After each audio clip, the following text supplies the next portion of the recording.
अस्सलामुअलैकुम वरहमतुल्लाहि वबरकातुहू। Welcome to my kitchen. आज मैं आपके लिए लेके आई हूँ पोटैटो फिंगर। आए बनाना स्टार्ट करते हैं।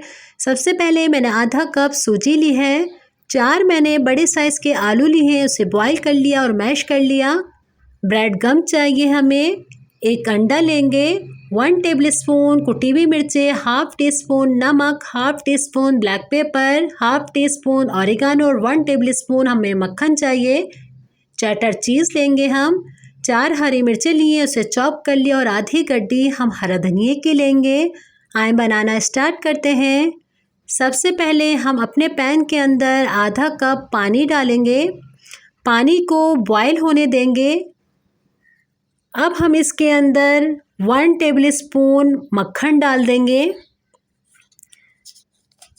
इसके अंदर हम फिर अपनी सूजी डाल देंगे कि पानी, मक्खन और सूजी हमारे अच्छे से मिक्स हो जाए। हम अपनी सूजी को इतनी देर तक पकाएंगे कि हमारी सूजी एक बॉल की शक्ल ले लेगी, पूरी समेट जाएगी। ये देखिए, मैं मुसलसल हिलाती चली जा रही हूँ सूजी को। ये समेट चुकी है और बॉल की शक्ल ले ली है इसने। ऐसे ही आप बनाएगा, ये देखें। और अब हम इसको ठंडा कर लेते हैं, एक बॉल में निकाल लेते हैं। अब हमारी सूजी ये देखें ठंडी हो चुकी है। अब हम इसके अंदर सीजनिंग करते हैं। कुटी हुई मिर्चें, नमक, ब्लैक पेपर, ऑरिगानो, ये सब हम इसके अंदर डाल देते हैं।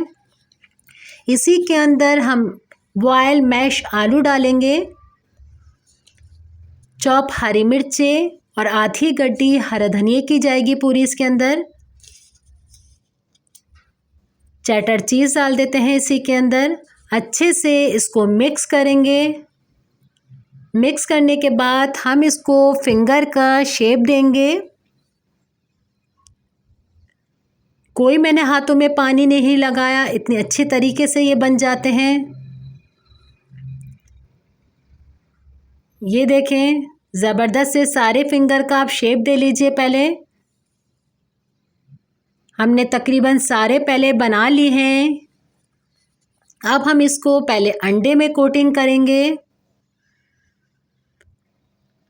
अब हम इसको ब्रेड गम में लगाएंगे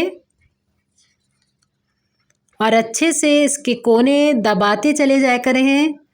जब हम कोने को दबाते हैं तो हमारा बिल्कुल इक्वल शेप आता है। हम सारे बना लेते हैं। अब हमने अपने पैन के अंदर देखें ऑयल डाला। ऑयल को अच्छे से हमने गरम कर लिया। अब हम इसके अंदर अपने पोटैटो फिंगर डालेंगे और अच्छे से क्रिस्पी से इसे फ्राई करेंगे। इसके अंदर कोई चिकन नहीं गई, फिर भी आप बनाएंगे इतने मज़ेदार बनेंगे, क्रिस्पी क्रिस्पी।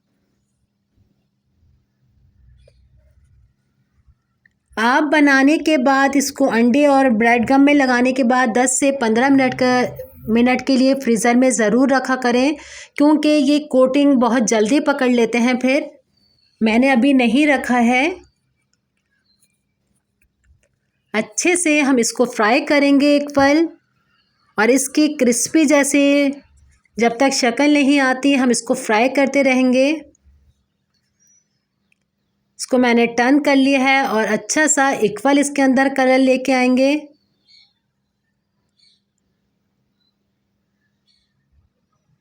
अब हम इसको अच्छे से फ्राई करने के बाद मैं इसको डिश आउट करके आपको दिखाती हूँ इसकी फ़ाइनल लुक।